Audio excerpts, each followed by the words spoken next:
Samajwadi party के विधायक अबू आजमी ने पिछले दिनों मुगल शासक औरंगजेब की तारीफ की थी। आजमी का कहना था कि औरंगजेब ने भारत की जीडीपी दुनिया की कुल अर्थव्यवस्था के 25% के बराबर कर दी थी। उनके इस बयान के बाद से ही जो विवाद छिड़ा है वह महाराष्ट्र से लेकर पूरे भारत की राजनीति में ट्रेंडिंग टॉपिक बन गया है। भारतीय इतिहास में औरंगजेब की छवि एक क्रूर शासक के रूप में रही है।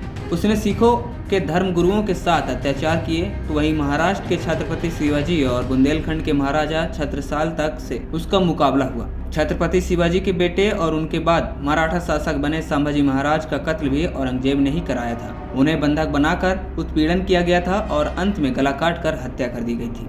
इसलिए औरंगजेब की तारीफ करना और औरंगजेब हमेशा एक विवाद का विषय बना रहा। अबू आसिम आजमी ने जैसे ही औरंगजेब की तारीफ की तो बवाल मच गया। भाजपा एकनाथ शिंदे के नेताओं ने औरंगजेब की कब्र को ही खत्म करने की मांग की, जो महाराष्ट्र के खुलदाबाद में बनी हुई है।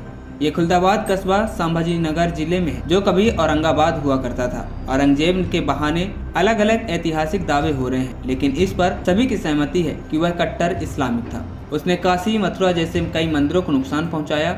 इसके अलावा गैर मुसलमानों पर अत्याचार करने में भी वह अन्य मुगल शासकों की तुलना में कहीं ज्यादा क्रूर था। आपको बता दें, औरंगजेब दिल्ली में बैठकर शासन करता था, फिर उसकी कब्र महाराष्ट्र के खुलदाबाद में स्थित क्यों? यह एक सवाल है जिसका जवाब हर कोई चाहता है। दरअसल खुलदाबाद में सूफी संत कहे जाने वाले जैनुद्दीन सिराजी की कब्र थी। औरंगजेब की सिराजी से बड़ी आस्था थी और वह चाहता था कि उसकी कब्र भी उसके पास ही बनाई जाए। औरंगजेब ने अपनी मृत्यु से पहले ही उत्तराधिकारियों से कहा था कि उसकी कब्र को ज्यादा सजाया न जाए और उसके ऊपर सिर्फ आसमान ही रहना चाहिए।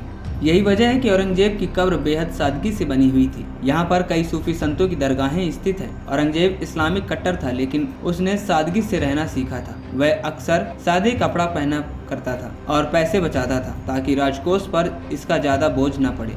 मुगल शासक की यह विडंबना थी कि औरंगजेब के दौर में उसका सबसे ज्यादा विस्तार हुआ है और यहीं से उसके पतन की भी शुरुआत हुई थी। औरंगजेब की मृत्यु 1707 में अहमदानगर में हुई थी, लेकिन इसकी इच्छा के अनुसार खुलदाबाद में कब्र बनाई गई थी। ANP टाइम्स की रिपोर्ट।